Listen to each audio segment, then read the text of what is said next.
En el vídeo de hoy mediremos la velocidad de la luz, haremos lentes de gelatina y descubriremos uno de los principios físicos de la invisibilidad.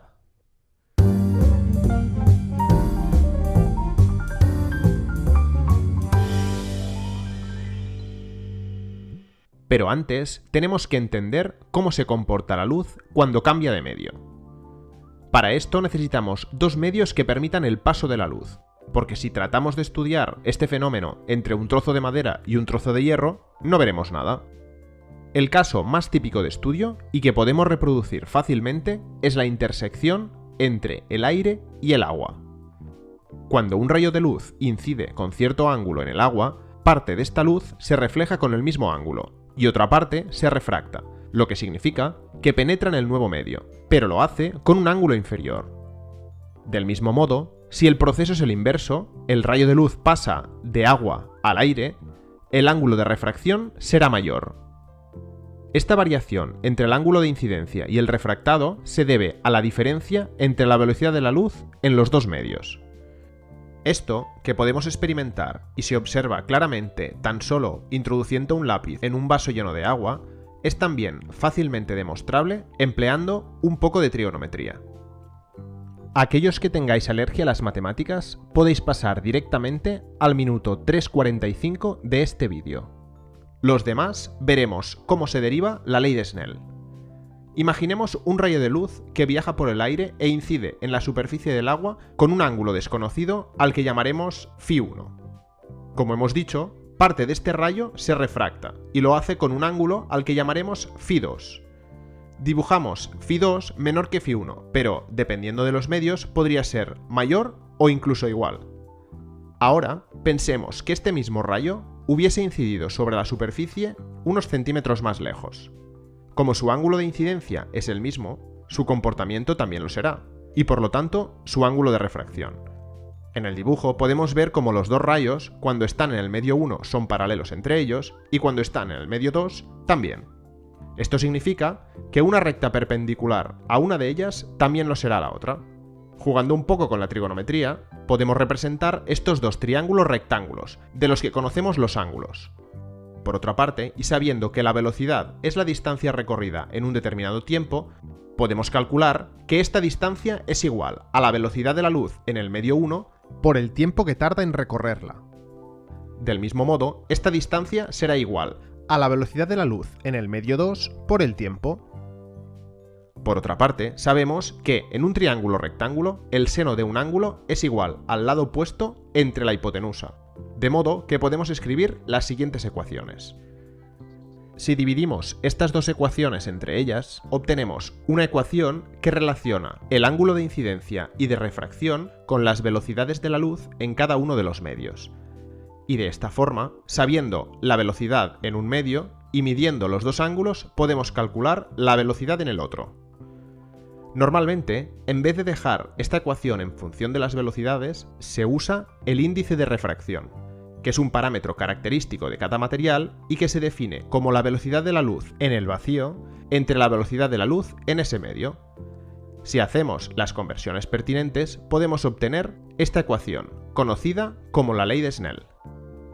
Aquellos que se querían saltar la matemática ya pueden volver.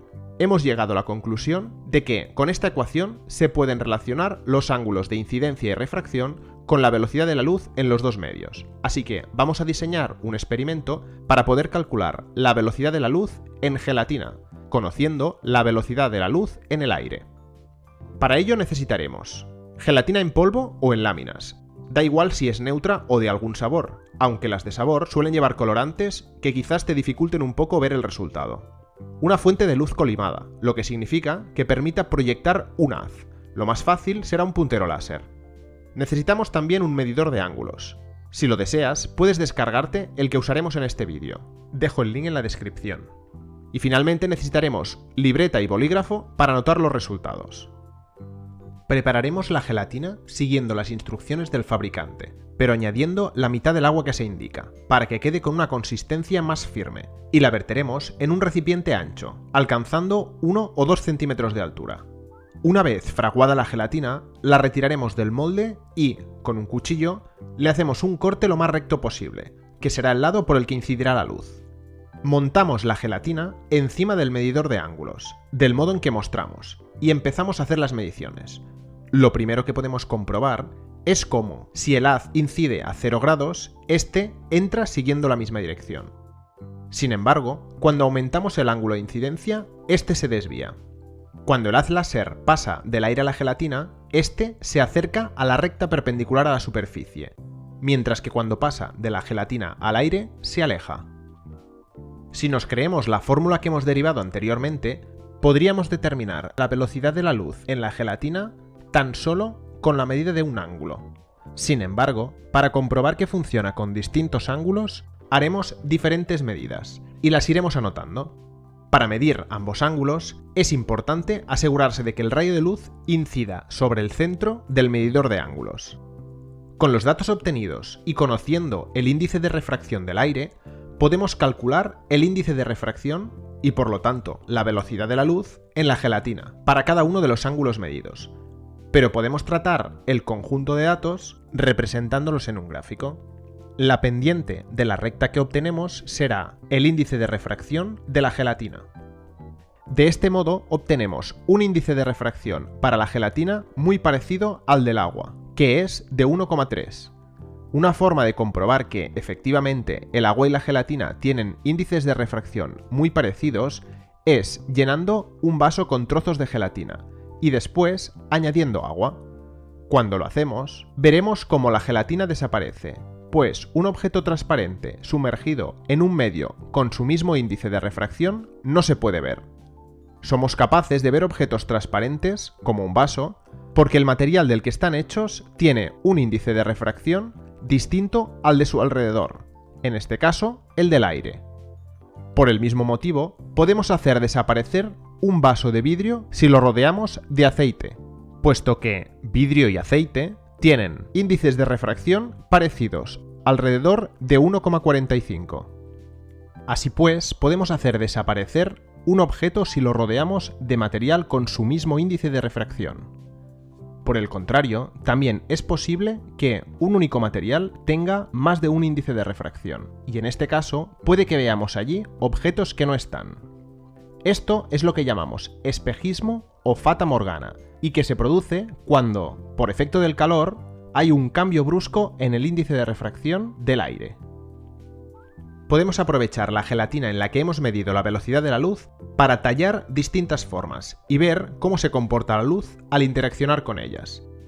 Si cortamos una lente cóncava, vemos que los haces de luz que inciden sobre ella convergen, lo que significa que se unen, mientras que si inciden sobre una lente convexa, estos divergen, lo que significa que se separan. Este fenómeno se puede explicar fácilmente teniendo en cuenta lo que acabamos de experimentar sobre el índice de refracción y el ángulo de incidencia de la luz. Para poder comprender más claramente este fenómeno, vamos a considerar que las superficies curvas de las lentes están formadas por rectas infinitamente cortas, orientadas con distinto ángulo. También recordaremos que cuando un rayo de luz penetra en un medio de mayor índice de refracción, el rayo refractado se acerca a la perpendicular de la superficie de incidencia, mientras que cuando pasa a un medio con el índice de refracción menor, se aleja. De este modo, en una lente cóncava que tiene un índice de refracción superior al de su entorno, cuando entra un rayo de luz, este se refractará, acercándose a la perpendicular a la tangente a la curva, mientras que al salir se alejará. En ambos casos, este efecto hace converger los rayos de luz. En el caso de una lente convexa, el mismo efecto hace que los rayos diverjan.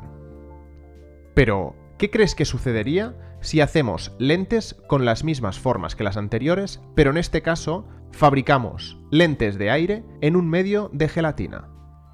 Te animo a que trates de hacerlo en tu casa y que comentes si los resultados se parecen a los que mostramos en este vídeo. En este caso, explícanos por qué crees que lentes con la misma forma producen distintos efectos sobre la luz. Espero que hayas disfrutado de este vídeo, veas la óptica con mayor claridad y recuerda a suscribirte a este canal para más ciencia en tu casa.